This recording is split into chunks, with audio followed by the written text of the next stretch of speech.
Là, c'est quand tout se passe bien, effectivement. Mais ça peut arriver que, justement, la série ne fonctionne pas du tout comme ça et reparte en sens inverse. Donc, dans ce cas-là, ça s'appelle une série régressive. Donc, qu'est-ce qui s'est passé? Il y a eu un incendie, l'homme a fait des bêtises, il y a eu des pollutions, il y a eu des inondations, il y a eu des fragmentations d'habitat. Donc, voir annexe à la fin du cours où je vous mets en fin de compte la liste de ce que peut faire l'homme suivant les écosystèmes. Si vous voulez, on peut aller la voir. Attention aux yeux. Donc, voilà, c'est ce tableau-là. Donc je vous ai mis une liste des menaces humaines à droite et des écosystèmes à gauche. Donc si vous êtes dans l'eau, si vous êtes dans l'atmosphère, si vous êtes dans la lithosphère, dans les forêts, dans la mer, dans les rivières, dans les zones humides, et bien vous avez ce que l'homme peut faire. Donc assèchement, désertification, pollution, pluie acide. Donc voilà, ça c'est des petits exemples pour énumérer tout ce qui peut faire comme catastrophe pour entraîner justement une série régressive. Donc fermez les yeux, je remonte. Voilà, on est dans la série régressive. Donc suite à un ensemble de perturbations, le sol devient de plus en plus appauvri, les espèces n'arrivent pas à se remettre dedans, la biomasse n'arrive pas non plus à augmenter. Donc en fin de compte, au lieu d'arriver à une forêt, on arrive à un désert, hein, donc ça ne marche pas du tout. Et souvent, malheureusement, l'homme est responsable de cet enclenchement. Pourquoi je l'avais déjà mis là? C'est pas grave. Donc, on va regarder des exemples dans votre poly. Donc, voilà, vous avez ici des stades régressifs. Alors, par exemple, alors mince, aïe, pardon. J'essaie de trouver mon... Eh bien, pourquoi ça marche pas? Ah oui, c'est parce que j'ai pas agrandi. Alors, hop, voilà. Donc ma série régressive, là on avait, mettons, des cultures qui ont été abandonnées. Vous savez, les cultures en terrasse, quand les terres sont en pente. Eh bien, plus personne n'a rien fait. Du coup, les petites terrasses que les hommes avaient mis, se cassent la figure. Hein, et au bout d'un certain temps, de plusieurs années, on se retrouve avec rien. Et en plus, avec le vent, avec l'eau qui dégringole, le sol n'est pas du tout... ne peut pas se reconstituer, ne peut pas mettre des arbres, sauf si l'homme, bien sûr, avait l'intelligence de planter des choses derrière. Donc même chose pour l'ouverture d'une route, par exemple, on prend des arbres, alors bien sûr il y a les bâtons que vous voyez, hein, c'est les troncs, hein, on n'a pas dessiné l'arbre en entier, donc les troncs, alors on décide de couper pour mettre une route, et puis bon, on l'entretient pas trop, il y a des pluies, il y a du vent, la route, vous savez ce qui se passe, hein, généralement ça arrive tous les ans, des éboulis, des catastrophes hein, qui donc détériorent, et là ça va être très très difficile avec des énormes travaux qui vont coûter très très cher pour remettre une série progressive. Voilà, il va falloir l'aider en replantant, sinon ça n'arrivera jamais naturellement. Alors, vous en avez aussi sur ce schéma de série régressive. Vous avez d'un côté série régressive sur un sol calcaire et d'autre côté sur un sol siliceux.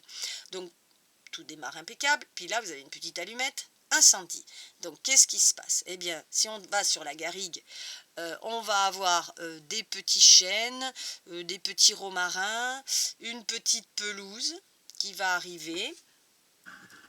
Donc on va pencher un petit peu, et puis des éboulis, et voilà, on n'est pas arrivé du tout à ce qu'on voulait, ça ne marche pas, on se retrouve avec un sol ici complètement dénudé. Voilà, alors oui, j'avais oublié qu'il y avait eu un deuxième incendie quand même, hein, vous voyez les deux petites allumettes, il y a eu deux incendies. Alors, si on part d'un sol plutôt siliceux, à ce moment-là, on part d'un maquis, premier incendie, deuxième incendie, une cistée. Alors là, il y a deux solutions. Ou le maquis avec de la bruyère, puis après un maquis avec d'autres plantes, et on arrive à retrouver, ici vous voyez la flèche qui remonte, une pinède, ou alors, deuxième incendie, catastrophe, on a donc une cistée avec des cystes, hein, c'est le nom d'une plante, et puis d'une pelouse, et puis de nouveau d'un sol complètement dénudé. Voilà, donc voilà des exemples de séries régressives. Bon, généralement, vous n'avez pas à les dessiner, c'est surtout dans les progressifs qu'on vous demande de faire des dessins. Voilà, bon, c'est déjà ça. Alors, hop, on revient donc dans les séries régressives, j'espère que vous avez compris. Et puis, c'est pas fini, puisque à partir de l'explication des séries, des successions écologiques, en fin de compte, qu'est-ce que devient un écosystème? Est-ce qu'il est capable, de s'en remettre? Alors, il y a deux gros mots de vocabulaire, enfin pas des gros mots, deux mots de vocabulaire à savoir, le mot résilience et le mot résistance. Donc ça, c'est très important à me placer dans une phrase si vous avez un sujet justement sur un problème de succession écologique qui se passe mal ou de régression, etc. Donc ce qu'on appelle la stabilité des écosystèmes. Comment les communautés arrivent à évoluer, comment ça se passe, est-ce qu'ils arrivent à s'en sortir? Alors le premier mot, c'est la résilience. La résilience, on en parle aussi pour l'être humain, hein, vous pouvez avoir une résilience, mais là on parle d'un écosystème, donc on dit est-ce qu'il y a une résilience écologique? Est-ce qu'il est capable donc de retrouver ou de conserver, hein, un état d'équilibre dynamique après une phase d'instabilité? Donc, par exemple, après un incendie, est-ce qu'un écosystème forestier est capable de revenir à la normale grâce à des banques de graines qu'il aurait dans le sol, des semences qui sont apportées par des oiseaux, par l'air, par l'eau? Est-ce que il peut cicatriser, entre guillemets, et amener des stratagères et des stratèges K? Ensuite, ces facteurs sont d'ordre bien sûr abiotique et biotique, donc bien sûr avec tous les exemples de drainage, de pesticides, de pollution, d'incendie, d'inondation, etc. Est-ce qu'il va être capable de franchir tous ces obstacles? Alors, pour que ça marche, les conditions nécessaires, bien sûr, c'est que de manière générale, c'est la richesse de la biodiversité et sa capacité d'évolution qui vont caractériser une bonne résilience. C'est-à-dire, est-ce qu'elle a assez de stock d'animaux dans le coin, autant végétal et animal aussi, qui sont dans le coin pour repartir ou pas? Donc un écosystème généralement qui est en bonne santé a des chances d'être résilient, hein, donc il va s'en sortir. Il retrouvera peut-être pas exactement son état initial, mais il va s'en sortir. Donc généralement, regardez, on reparle de la trame verte et bleue, qui propose donc des possibilités de résistance aux facteurs abiotiques souvent ou biotiques anthropiques, hein, de l'homme. Par contre, un écosystème ici, je vous le mets, qui est fragile, plusieurs fois atteint, il y a un moment, c'est plus possible, hein. Alors, les écosystèmes humides, mares, rivières, sont les premières à pas pouvoir faire de résilience. Les pollutions de l'eau, c'est généralement fatal, hein. Voilà, donc il y a des choses où ils peuvent, des choses où ils ne peuvent pas.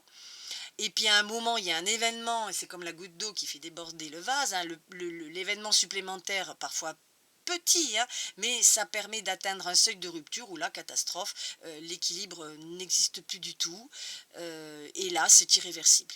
Voilà. Sauf si l'homme, bien sûr, s'amuse à replanter, à ramener de la terre ou autre, mais enfin, là, je ne vous dis pas du boulot. Alors, il y a un autre terme, la connectance. Il est sur votre référentiel, mais on a demandé à ce qu'il ne soit pas appris pour le bac. C'est un calcul qui permet de savoir. Alors, vous l'avez sur Internet aussi. Si vous regardez un petit peu les modélisations de la résilience d'un écosystème, si vous tapez ça, vous avez plein de petites explications. Alors les calculs de connectance qui permettent de savoir si le milieu va s'en tirer ou pas. Et puis vous avez aussi une vidéo, alors notez bien, elle s'appelle Dynamique et résilience des écosystèmes la forêt, elle dure 2 minutes 44 et elle est très bien faite. Voilà, et elle vous expliquera un petit peu la résilience avec des exemples. Alors l'autre mot qui est important et qu'il ne faut absolument pas associer à...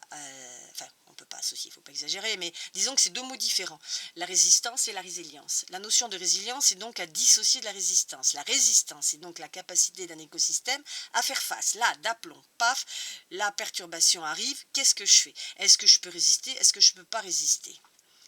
Si elle peut résister, tant mieux, elle n'aura pas à faire de résilience. Si par contre, elle ne peut pas résister, et ben là, on voit s'il y a ou pas possibilité de résilience. Si c'est pas possible, on vous dit que dans le cas où le seuil, le fameux seuil d'irréversibilité est atteinte, eh bien, il n'y a plus de restauration spontanée possible, c'est catastrophique, donc c'est impossible. Donc résistante, pour résumer, c'est est-ce que l'écosystème est costaud pour faire face à n'importe quelle perturbation, et la résilience, c'est une fois que la perturbation a eu lieu, que la catastrophe a eu lieu, est-ce qu'il est capable de s'en sortir, de trouver donc assez de biodiversité pour redémarrer. Et on termine sur le terme de restauration écologique. Donc l'écologie de la restauration, c'est un petit peu nouveau. C'est un peu court dans le temps, c'est-à-dire que ça fait pas longtemps qu'on met en place des restaurations, du moins efficaces. Bon, on a toujours essayé d'en faire, mais là vraiment efficaces. Donc comment restaurer un écosystème qui a été abîmé? Alors pour ça, bien sûr, il faut comprendre comment une communauté vit, comment un écosystème vit, quels sont le pool d'espèces qui existe, est-ce qu'il y a une bonne possibilité génétique dans l'ensemble de toutes ces espèces? Est-ce qu'elle peut s'auto-réparer? Et là, on vous donne un bon exemple qui est l'exemple de réintroduction d'espèces parapluies qu'on a vu dans l'autre chapitre, les espèces clés de voûte, hein, qui, grâce à leur réintroduction, eh bien, restaurent, hein, comme on a vu avec les loups au parc de Yellowstone. Donc, c'est quand même une espèce parapluie, même clé de voûte, hein, parce qu'elle elle est quand même responsable de pas mal de choses. Donc à différentes étapes du processus de restauration, il y a aussi les fameux filtres qu'on a vus dans le cours des communautés. Donc les filtres, vous les avez vus, on en a 3, et bien sûr à chaque fois ils vont mettre des bâtons dans les roues pour que toutes les espèces n'arriveront pas au bout. Voilà, donc là on vous explique à la fin que c'est un peu récent quand même, que on pourrait faire des calculs, essayer de voir pourquoi ça n'a pas marché par exemple, ou pourquoi ça a marché, essayer de voir dans le temps, et voilà, c'est donc l'avantage d'en parler, c'est que par exemple, imaginez que vous tombez au bac sur un sujet où il y a eu un écosystème qui a été dégradé, l'homme a fait ce qu'il a pu pour le faire, et puis on vous demande de réfléchir à une restauration, on vous demande de dire mais pourquoi cette restauration n'a pas marché, ou au contraire, est-ce que vous pensez que cette restauration peut marcher? Et là, bien sûr, il faut parler de résilience, il faut parler de résistance, il faut utiliser tous ces mots de vocabulaire dans votre réponse, parler de la stabilité d'un écosystème. Voilà, donc vous voyez, tout ce chapitre, c'est un ensemble de vocabulaire qu'il va falloir mettre en place pour comprendre et pour surtout expliquer. Et on va le voir dans les sujets qui sont tombés sur les successions écologiques.